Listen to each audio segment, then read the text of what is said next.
افتخار عارف صاحب کا شعر ہے، مینا کا خواب پورا ہو رہا تھا کربلا میں، ہائے ہائے یہ قربانی اسی دن کے لیے اٹھا رکھی گئی تھی۔ اللہ اکبر۔ ابراہیم علیہ السلام، اماں ہاجرہ اور سرکار اسماعیل، 3 مقام، اسلام، ایمان اور احسان۔ درود ابراہیمی اسی بات کا سرٹیفکیٹ ہے جو ہر نماز میں پڑھا جاتا ہے، اس کا خواب پورا ہو رہا تھا کربلا میں۔ اللہ اکبر۔ 2 آدمی یاد رکھیے گا کربلا کی ہسٹری میں، ایک جناب کعب بن عبداللہ انصاری اور ایک جناب قیس بن عبد المسیح۔ انہوں نے علمی دلیلیں دی، سرور انبیاء نے دلیلیں دی۔ تو اس وقت جب وہ بالکل ہی وہ مطلب جو ہے نا، وہ کہتے ہیں کہ جب وہ ضد پہ اڑ گئے نا، اور جو آپ کی امت کے نیک ترین لوگ ہیں انہیں لے اور اللہ کو کہتے ہیں کہ مالک ہم میں سے جو جھوٹا ہے اس کے اوپر لعنت برسا اور اس کو تباہ و برباد کر دے۔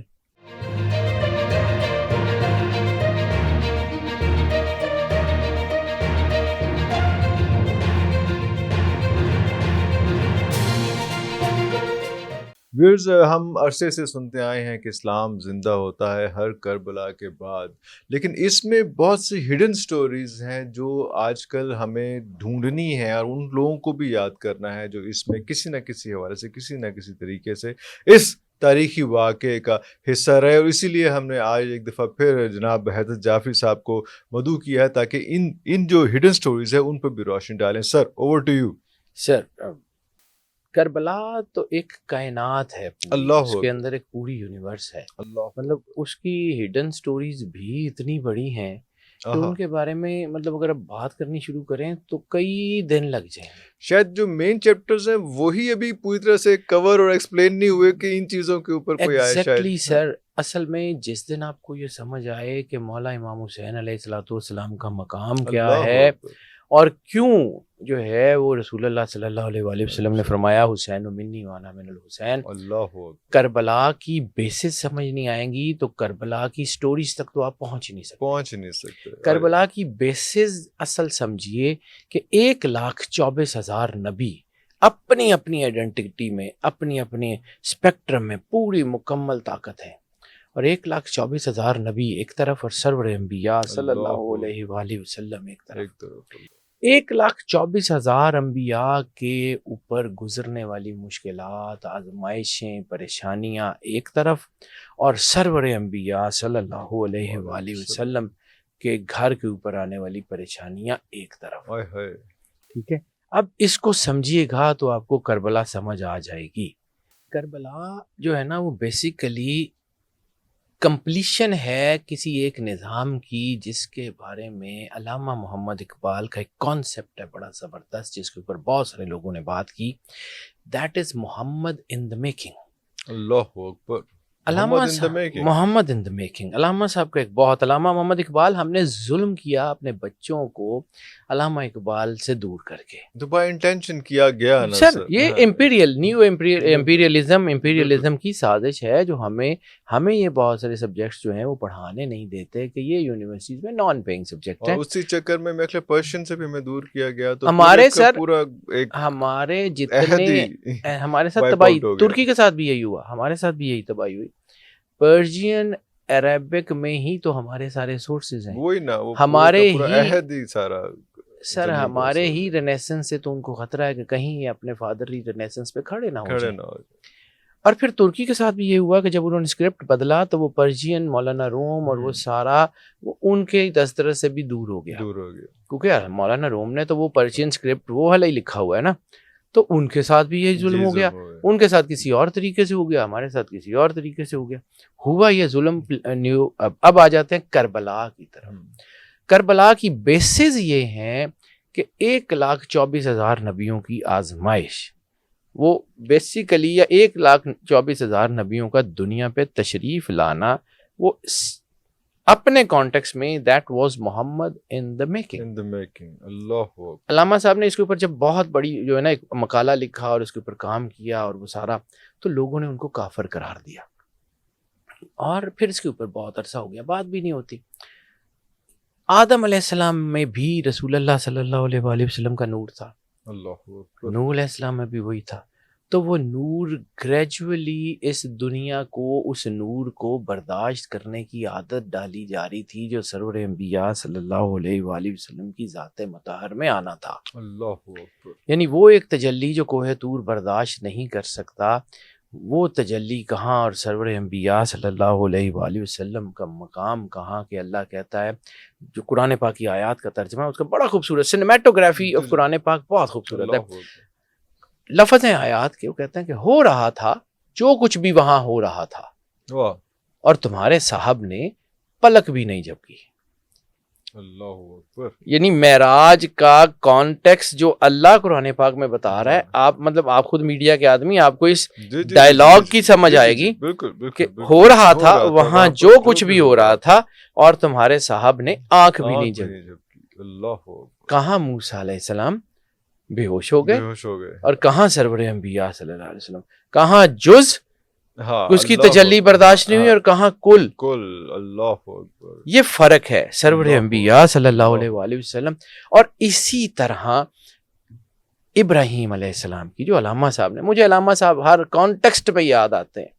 علامہ صاحب نے جو ہے وہ کہا تھا نا کہ غریب و سادہ و رنگی ہیں داستان حرم، نہایت اس کی حسین ابتدا ہے اسماعیل. تو نہایت کربلا ہے، ابتدا وہ ہے منا. وہ جو افتخار عارف صاحب کا شعر ہے، منا کا خواب پورا ہو رہا تھا کربلا میں، یہ قربانی اسی دن کے لیے اٹھا رکھی گئی تھی. اللہ اکبر. یہ قربانی اسی دن کے لیے اٹھا رکھی. وفدیناہ بذبح عظیم کا اس سے خوبصورت ترجمہ میں نے نہیں پڑھا. افتخار عارف صاحب نے کمال کر دیا ہے. منا کا خواب پورا ہو رہا تھا کربلا میں، یہ قربانی اسی دن کے لیے اٹھا رکھی گئی تھی. اور وہ تھا زمین سے آسمان تک نور تھا، بس نور ہی نور، چراغوں کے مقابل جب ہوا رکھی گئی تھی. چراغوں کے مقابل جب ہوا رکھی گئی تھی. واہ واہ واہ. افتخار عارف سر وہ بہت بڑے آدمی ہیں. اچھا، کم ٹو دا پوائنٹ. جو کربلا کی سٹوری ہے نا، اس کو سمجھنے کے لیے آپ کو سمجھنا پڑے گا کہ ابراہیم علیہ السلام نے ایک بیٹے کی قربانی دی، اور اللہ نے وہ قربانی قبول کر لی، بیٹا واپس کر دیا، لیکن فرمایا وفدیناہ بذبح عظیم. اب ابراہیم علیہ السلام نے دعا کیا کی تھی کہ اللہ مجھے متقین کا امام بنا. اور ابراہیم علیہ السلام کے کانٹیکس میں ایک چیز دیکھنا پڑے گی. ابراہیم علیہ السلام کی سٹوری یعنی رمی جمرات بیسیکلی قربانی سے ریلیٹڈ ہے نا. بڑا، درمیانہ اور چھوٹا شیطان. اسی طرح بڑا درجہ، میڈیم اور چھوٹا، سرکار ابراہیم، سرکار ہاجرہ، سرکار اسماعیل. تین مقام جس کا ذکر قرآن پاک میں اللہ نے پہم کیا. میں صرف سمجھ لیں ڈاٹ کنیکٹنگ کر کے آپ کو کربلا میں لے کے جا رہا ہوں. ابراہیم علیہ السلام، اماں ہاجرہ اور سرکار اسماعیل، تین مقام: اسلام، ایمان اور احسان. اسلام آیت ہے قرآن پاک کی کہ یا رسول اللہ، عربی کہتے ہیں کہ ہم ایمان لائے، تو ان سے کہیے تم اسلام لائے. مومن تب بنو گے جب دین تمہارے دل میں داخل ہوگا. اور اس کے بعد کیا ہے کہ جب تم اسلام لاؤ تو پھر اللہ کے اوپر تم میں سے کون ہے جو اللہ پہ احسان کرے؟ اقرض اللہ قرضا حسنا، تاکہ اللہ اس احسان کو کئی گنا کر کے واپس کر دے. ٹھیک ہے. اور پھر یہی اللہ کہتا ہے کہ احسان کا بدلہ تو احسان ہی ہے. ٹھیک ہے. وہ ہے کہ حل جزاء الاحسان الا الاحسان. اب اس پوری سٹوری میں ایمان، اسلام اور جو ہے وہ احسان کا درجہ سمجھنا پڑے گا، تو آپ کو کربلا کا دروازہ کھل جائے گا. بالکل صحیح. ابراہیم علیہ السلام کے بارے میں قرآن کیا کہتا ہے؟ بل ہوا مسلمون، کہ وہ مسلمان تھے. حنیفہ، کہ وہ سب کچھ چھوڑ کے صرف ایک اللہ کے ہو گئے. ٹھیک ہے. بالکل. ابراہیم علیہ السلام کے آنے سے بہت پہلے بک آف اینوک میں ایک نبی کا ذکر ہے جس کو فرینڈ آف گاڈ کہا گیا ہے. اللہ اکبر. Friend of God. تو خلیل اللہ کا ترجمہ کیا ہے؟ Friend of God. یعنی ادریس علیہ السلام نے حضرت نوح علیہ السلام سے بھی پہلے ایک نبی کا ذکر کیا ہے کہ وہ آئے گا اور وہاں سے ایک نئی جو ہے وہ ایک ڈائمینشن سٹارٹ ہوگی. وہ you would be friend of God. Friend of God.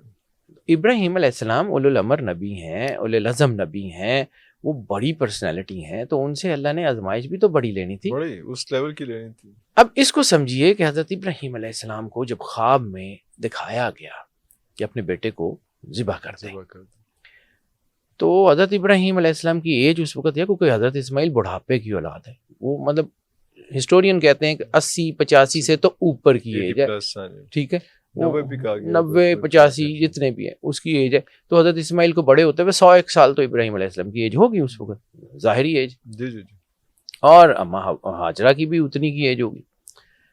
پھر جو حضرت اسماعیل علیہ السلام ہے ان کی ایج کتنی ہے؟ 13 یا 14 سال، ٹھیک ہے۔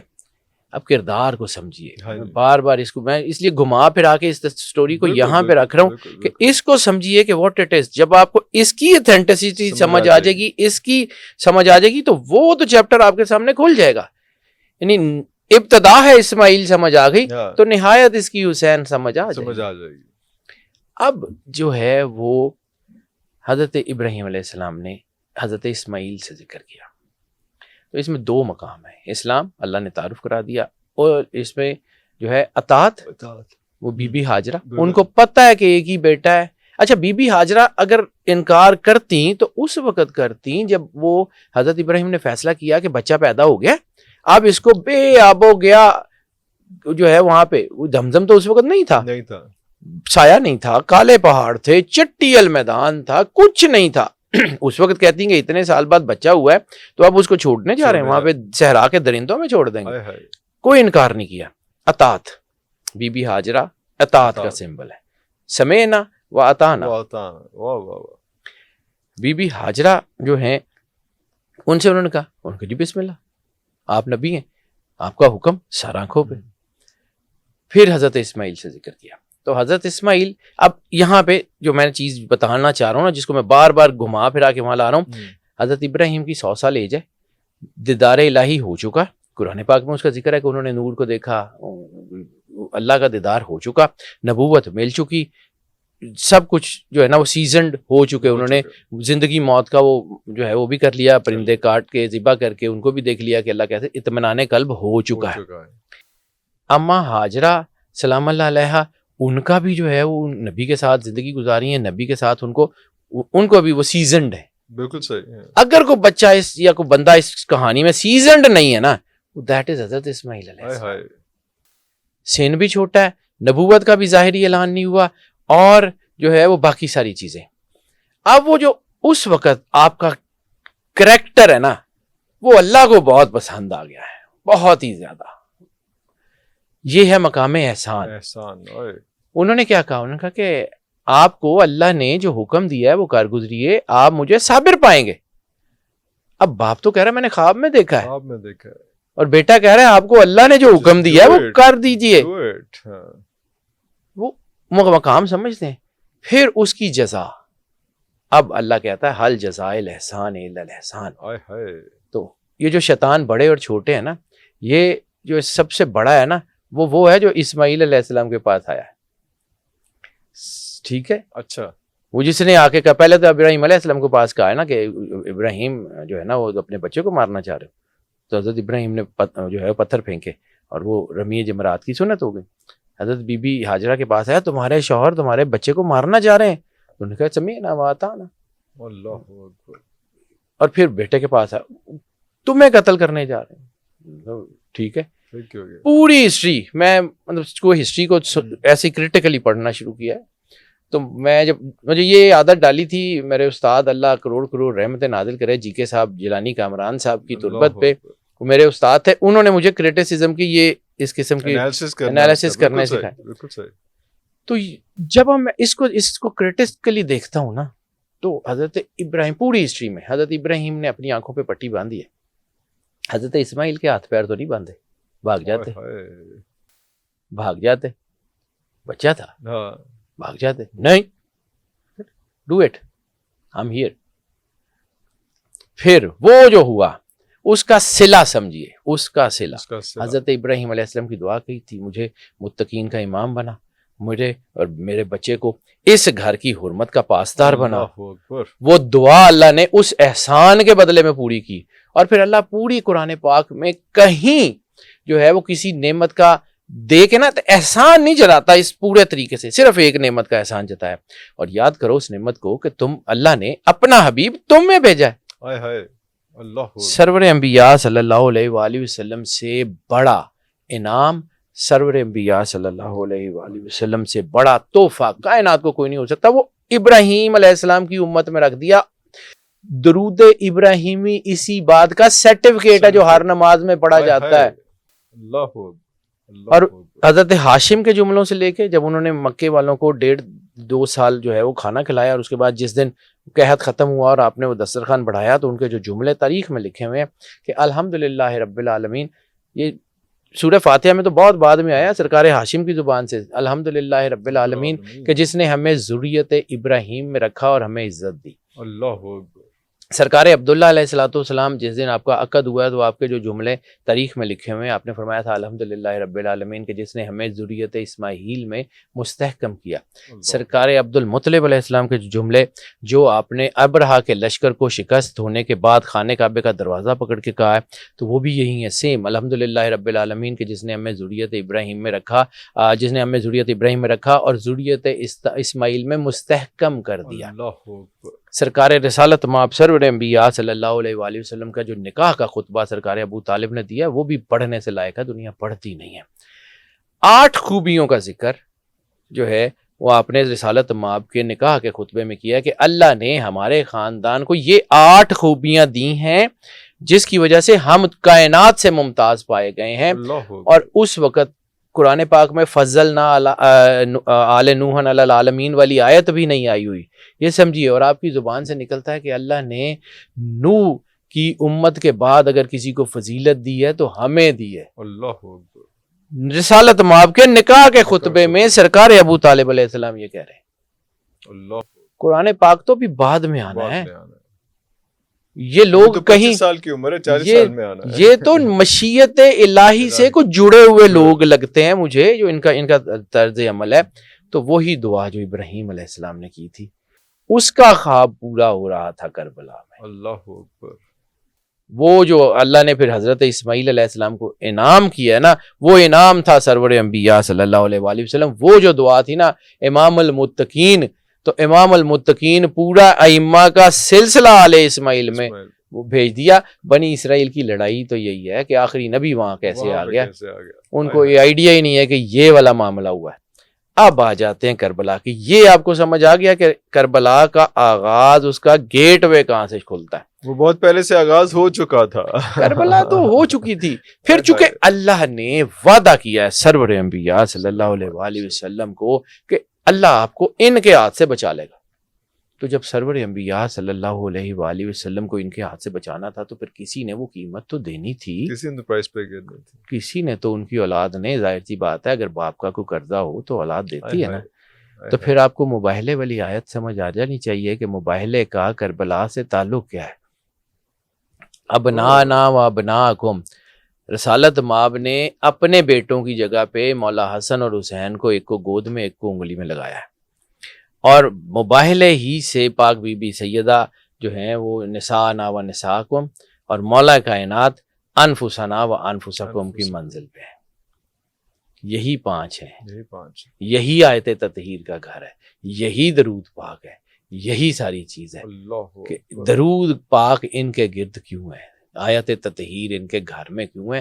اللہ کی طرف سے چنے جاتے ہیں. میں آپ کو یہی تو عرض کرتا ہوں، رشتے داریاں اہم ہی نہیں ہے اللہ کی نظر میں کہ فلاں بیٹا ہے، فلاں پوتا ہے، فلاں بھائی ہے، کوئی اہمیت نہیں ہے. اللہ جس کو چنے گا وہ ہوگا. حضرت عبد المطلب کا بیٹا ابو لہب ہے تو بیٹے کا تو وارث ہوتا ہے. وہ کیوں تبت یدا ابی لہب مطلب حضرت نوح کا بیٹا ایسے ہی ہے. یہ دس از دا پارٹ آف لائف. اب کربلا میں آئے نا، تو جہاں سے میں نے بات شروع کرنی تھی، ایک یونیک واقعہ میرے ذہن میں آ گیا، تو پہلے اس کا ذکر کر لیتے ہیں، پھر کربلا کے سیکوینس کو ڈسکس کرتے ہیں.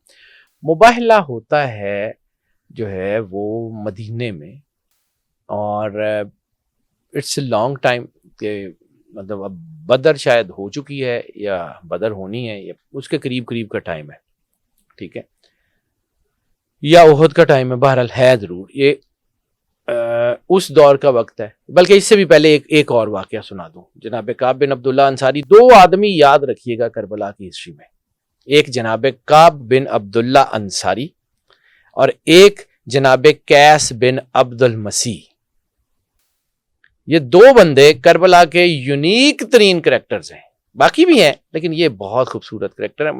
میں جب سے پیدا ہوا میں نے کربلا پڑھنی شروع کی, سننی شروع کی, تو میں اسی کو پڑھتے پڑھتے بڑا ہوں, جس کو انسنگ ہیروز آج کے دور میں کہتے ہیں. یس ان کا بہت زیادہ تذکرہ نہیں ہے پورے واقعے میں, لیکن یہ ان کی لیکن یہ بڑے لوگ ہیں, وہ نہیں ختم ہو سکتی, کام نہیں ہو سکتی. جناب کعب بن عبداللہ انصاری کا ذکر میں بعد میں کرتا ہوں, حالانکہ کعب بن عبداللہ انصاری کا واقعہ پہلے کا ہے. لیکن قیس بن عبد المسیح, چونکہ میں مباہلے کا ذکر کر رہا ہوں, تو میں نے آپ کو کہا تھا کہ مباہلے کی ایک کڑی کربلا میں ملے گی آپ کو. مباہلہ بہت سے لوگوں کو اس کا نہیں اندازہ ہوگا کہ کس طرح سے کہا گیا تھا کہ اپنے گھر کے لوگوں کو لاؤ, ہم اپنے گھر کے لوگوں کو, تو تھوڑا سا اس کو ذرا سا میں بتا دیتا ہوں. ایکسپلین کریں گے. نجران سے عیسائیوں کا ایک وفد آیا جس میں 3 لوگ تھے, ٹھیک ہے.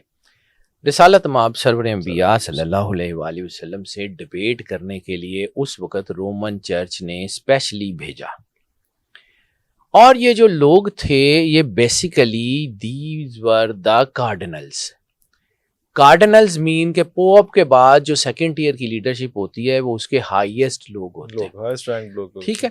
اور یہ لوگ جو ہیں کارڈنل, جو لوگ مطلب کرسچینٹی کی اس کو ہائرارکی کو سمجھتے ہیں, تو ان کو آئیڈیا ہوگا کہ اس دور میں کارڈنل, جس علاقے کا کارڈنل ہوتا تھا اس علاقے کا گورنر یا بادشاہ تصور کیا جاتا تھا, مطلب عام سے لوگ نہیں تھے, ٹھیک ہے.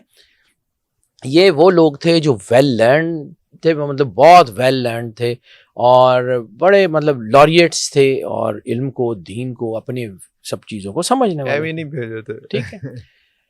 ان میں ایک بہت بڑا نام ہے عبد المسیح, ٹھیک ہے.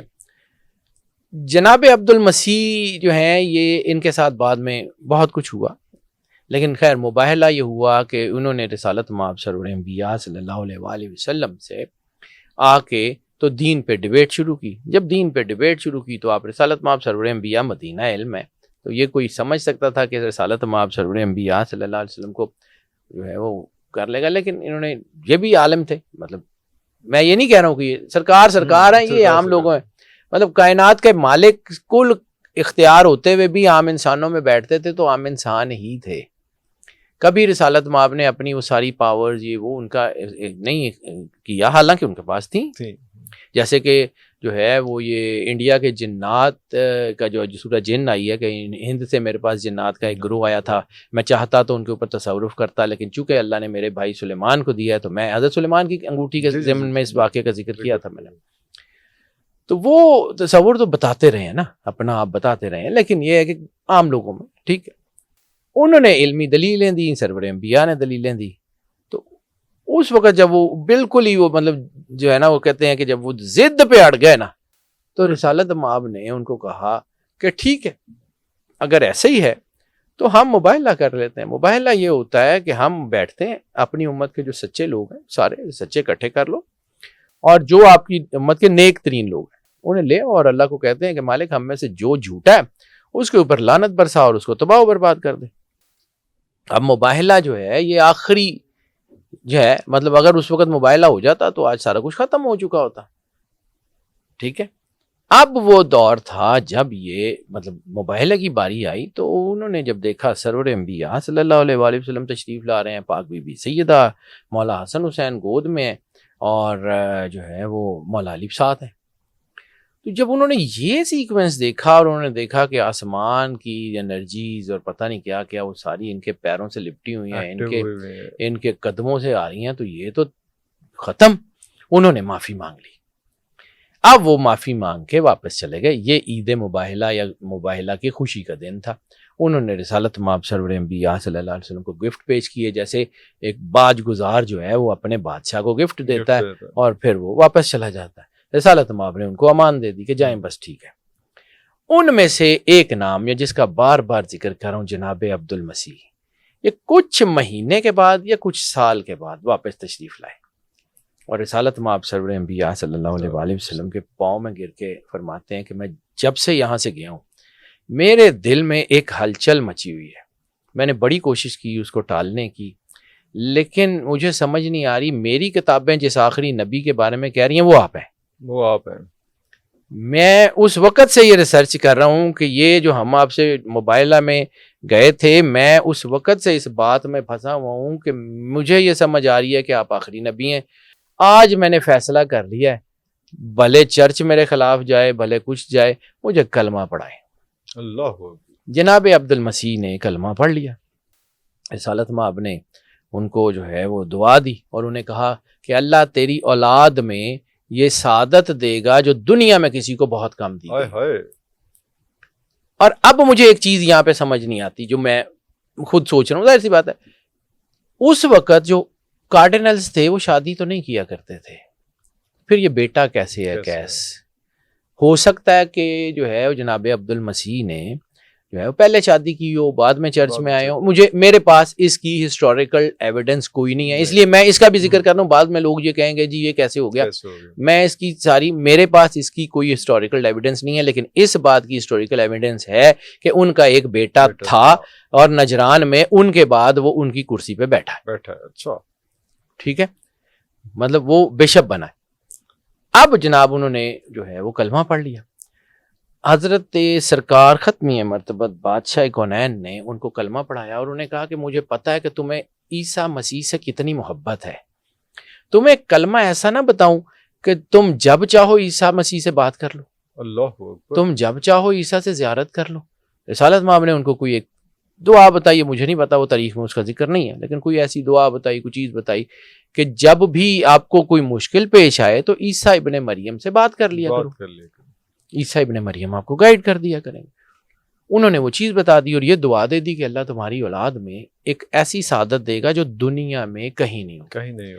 اب جب وہ اسلام قبول کر کے واپس جاتے ہیں تو کارڈینل شپ سے تو ہٹا دیے جاتے ہیں، ان کی جگہ نئے کارڈینل آ جاتے ہیں، پوپ ان کے خلاف ہو جاتے ہیں۔ پوپ ان کے خلاف ہوتا ہے تو پھر اس کے بعد ان کا قبیلہ ان کے خلاف ہو جاتا ہے، ان کے گھر والے، ان کے بہن بھائی، ان کے سارے لوگ نجران میں، قصبہ رم میں ان کے خلاف ایک ریٹیلیشن شروع ہو جاتا ہے۔ اب جب ان کے خلاف ریٹیلیشن شروع ہوتی ہے تو یہ بجائے مدینہ جانے کے یہ بس اسی سرشاری میں یا کہیں صحرا میں کہیں گم ہو جاتے ہیں۔ یہ مدینے بھی نہیں آتے، یہ کہیں بھی نہیں آتے۔ بظاہر رابطہ ہوگا سرور انبیاء سے، اس کی بھی تاریخ میں کوئی ایویڈنس نہیں۔ جناب عبد المسیح گم ہو جاتے ہیں۔ بیٹا جو ہے وہ باپ کی ریٹیلیشن میں کہ باپ مسلمان ہو گیا، مسلمانوں کی نفرت میں چرچ کے ساتھ جڑ جاتا ہے۔ اس کے گھر والے جو کچھ بھی تھے وہ اس کو چرچ میں لے جاتے ہیں اور وہ بچہ جناب قیس بہت، جسے ہم تاریخ میں کہتے ہیں کہ اس وقت کا ینگیسٹ بشپ بنتا ہے۔ ینگیسٹ بشپ یعنی وہ بڑی تیزی سے چرچ کو پڑھتا ہے، بڑی تیزی سے چرچ میں ترقی کرتا ہے، ریلیجن سیکھتا ہے، سب کچھ سیکھتا ہے، اور پھر ساتھ ساتھ چونکہ اس کو شوق ہوتا ہے، وہ بڑا لوریٹ ہوتا ہے تو میڈیسن بھی پڑھ رہا ہوتا ہے۔ He became the doctor as well as the bishop۔ وہ اس وقت کا تاریخ میں جو کیس ہیں ان کو ینگیسٹ بشپ بھی کہا جاتا ہے۔